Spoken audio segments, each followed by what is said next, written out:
माँ के आंसू। राधा बहन का इकलौता बेटा अमेरिका में रहता था।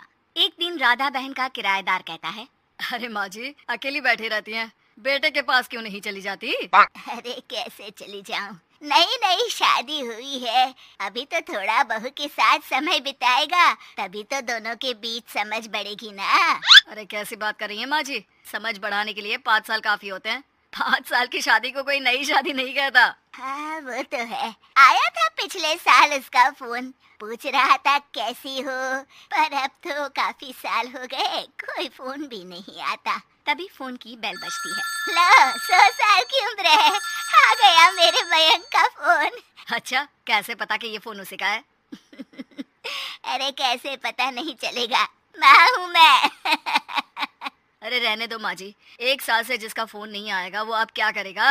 होता भी वही है, फोन पर मयंक है। कैसी हो माँ? अरे बेटा, तेरी आवाज सुन ली, अब तो मौत भी क्यों ना आ जाए, बहुत याद आती है बेटा। माँ मैं वो ऑफिस में था। अच्छा माँ, वो रीना बोल रही थी कि तुम अकेली रहती हो इंडिया में, वो ठीक नहीं है। अब बुजुर्ग भी तो हो रही हो, अकेले पकाना खिलाना, वो चाह रही है कि अब तुम यहीं आ जाओ, हम लोग साथ रहते हैं ना। राधा बहन की आंख से पानी गिरने लगता है, वो कुछ नहीं बोल पाती। माँ हेलो, सुन रही हो ना माँ?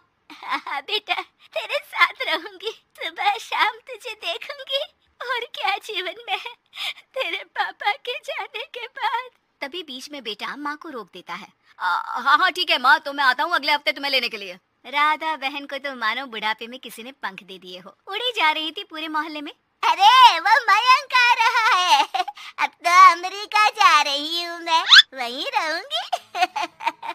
अच्छा है मौसी, आपका जीवन देखकर तो मुझे भी रोना आ जाता था। कोई बात नहीं मौसी, देर से ही सही सब अच्छा होने वाला है अब। राधा बहन दौड़ दौड़ कर सामान ला रही थी। अरे इतना सामान तो 2 साल में भी कभी नहीं खरीदा जो 2 दिन में लिए जा रही हो मौसी। अरे बेटा आ रहा है ना अमेरिका से। अच्छा अच्छा, तो पकवान बनाने की तैयारी चल रही है? हाँ बिल्कुल, उसको बेसन के लड्डू बहुत पसंद है।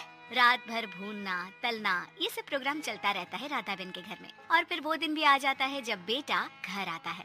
कौन? माँ मैं मयंक। ये घर का क्या हाल बना रखा है, ना सफाई ना धुलाई, कैसा लग रहा है ये घर? घर तो ऐसा ही था बेटा, हमेशा से, बस तू थोड़ा कमजोर लग रहा है। क्या हुआ बेटा? ये कमजोर नहीं फिट होता है माँ। वैसे और बता, क्या हाल है तेरे? बेटे के मुंह से हाल पूछने का अंदाज भले ही फॉर्मेलिटी वाला हो, लेकिन राधा बहन की आंख फिर भर आती है। अरे यार, ये तुम्हारी हर बात पर रोने की आदत न जाने कब जाकर खत्म होगी। सही कहती है रीना तुम्हारे लिए। रीना बहू क्या कहती है मेरे लिए? यही के बस यही एक आदत है तुम्हारी माँ की, इमोशनल ब्लैकमेल। अरे यार, अब इसमें रोने की क्या बात है? ना ना कुछ नहीं, बहुत दिन बाद तो घर आया ना तो क्या रोएगी? हाँ क्यों?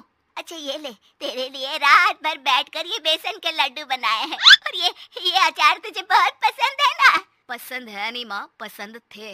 अब तो फिटनेस के लिए ये सारी फालतू चीजें मैं खाता भी नहीं हूँ। ये फालतू चीजें खाकर ही तो तू बड़ा हुआ है बेटा। अब रहने दे माँ, क्या क्या खिलाकर बड़ा क्या है, मुंह मत खुलवा। कौन देसी घी में शक्कर डालकर पराठे के साथ खाता है? वो तो तुझे पसंद थे ना बेटा, तभी तो बनाती थी, नहीं बनाती थी तो रोता था तू। अरे तो रोने देती ना माँ, अब सारी समस्या उसी खाने से है शरीर में। वो तो भला हो रीना का, जो हेल्दी डाइट देकर सब मेंटेन कर रही है। राधा बहन बेटे की आने की खुशी में इतनी दीवानी थी कि उसे बेटे के बात का अंदाज और लहजा समझ में नहीं आ रहा था। अच्छा रुक, पालक वाली दाल बना देती हूँ। रहने दे माँ, मैं होटल से ऑर्डर कर देता हूँ। इतने साल बाद होटल का खाना, माँ के खाने की याद नहीं आती थी। अरे माँ, फिर इमोशनल डायलॉग, प्लीज माँ। अच्छा सुन, बहुत कम वक्त है हम लोगों के पास, जल्दी जल्दी सारी पैकिंग कर ले, और हाँ इस घर को बेचना होगा। कैसी बात कर रहा है, तेरे पापा और मैंने एक एक पाई जोड़कर इस मकान को बनाया था। हाँ पर तू जा रही है ना, फिर कौन मेंटेन करेगा? कैसे क्या होगा माँ, मैं तो अब इंडिया आऊंगा भी नहीं। बेटा तो सो जाता है, लेकिन माँ घर का एक एक कोना घूम घूम कर देखती है।